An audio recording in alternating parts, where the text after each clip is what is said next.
ഒരു സെയിൽസ്മാന് 5 സ്റ്റെപ്പിലുണ്ടെങ്കിൽ അവൻ്റെ sales closing ചെയ്ത് അത് വെച്ചാൽ പ്രൊഡക്റ്റ് കസ്റ്റമറിന് കൊടുത്ത് വിജയിക്കാൻ കഴിയും. ആ സ്റ്റെപ്പ് 5 ദശ. ഇൻട്രൊഡക്ഷൻ എന്നാൽ എന്താണ്? ഇപ്പോൾ നമ്മളൊരു ആളുടെ അടുത്ത് പോകുമ്പോൾ ഒന്നെങ്കിൽ ഗുഡ് മോർണിംഗ് എന്ന് പറയാം,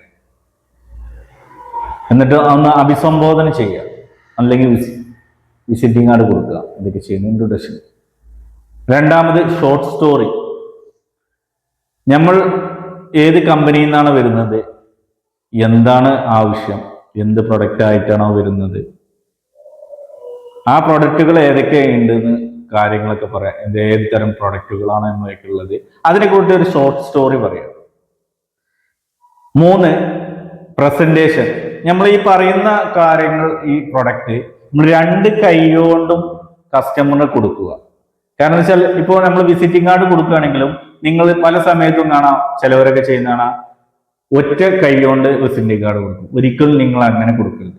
നമ്മൾ തീർച്ചയായിട്ടും 2 കൈ കൊണ്ട് നമ്മൾ വിസിറ്റിംഗ് കാർഡ് കൊടുത്തു കഴിഞ്ഞാൽ തീർച്ചയായിട്ടും ആ വാങ്ങുന്നവർ ആ 2 കൈ തന്നെ പോകും. കാരണം അതിനൊരു ബഹുമാന സൂചകമാണ്. അതുപോലെ തന്നെ നമ്മൾ പ്രൊഡക്റ്റും കൊടുക്കുമ്പോൾ പ്രസന്റേഷൻ എപ്പോഴും 2 കൈയോടെ ബഹുമാനത്തോടെ കൊടുക്കുക. കാരണം നമുക്ക് അന്നം തരുന്ന പ്രൊഡക്റ്റാണ്. അതുകൊണ്ട് നമുക്ക് കസ്റ്റമറിനും ആ രീതിയിലൊരു ബോധമുണ്ടാവും. നമ്മൾ 2 കൈയോടും പ്രസന്റേഷൻ നല്ല രീതിയിൽ കൊടുക്കുമ്പോൾ. നിങ്ങൾ ചിന്തിച്ചു നോക്കൂ, നിങ്ങൾക്ക് ആരെങ്കിലും എന്തെങ്കിലും പ്രൊഡക്റ്റ് അല്ലെ എന്തെങ്കിലും ഒരു സാധനം ഗിഫ്റ്റ് ഒക്കെ തരുമ്പോൾ ഒറ്റ കൈയിൽ വരുമ്പോൾ നിങ്ങൾ ഒറ്റ കൈയോടെ വാങ്ങും. നേരെ മറിച്ച് 2 കൈ കൊണ്ട് തരികയാണെങ്കിൽ നമ്മൾ തീർച്ചയായിട്ടും 2 കൈ കൊണ്ട് വാങ്ങും ചെയ്യും. ഒന്നും പാടും അതിന് നമ്മളൊന്ന് സ്വീകാര്യത കൂടുതൽ കൊടുക്കും. അതുപോലെ തന്നെയാണ് നമ്മളെ പ്രസന്റേഷൻ.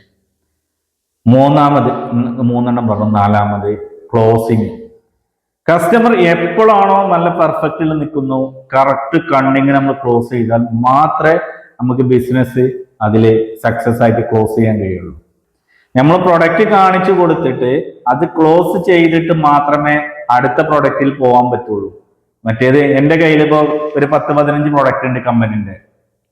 ആ 15 പ്രൊഡക്റ്റ് ഞാൻ കസ്റ്റമറിന് കാണിച്ചു കൊടുത്താൽ കസ്റ്റമർ ലാസ്റ്റ് പറയും വേണ്ടാന്ന് പറയും. രണ്ടാമത്തേത് റീആഷ്.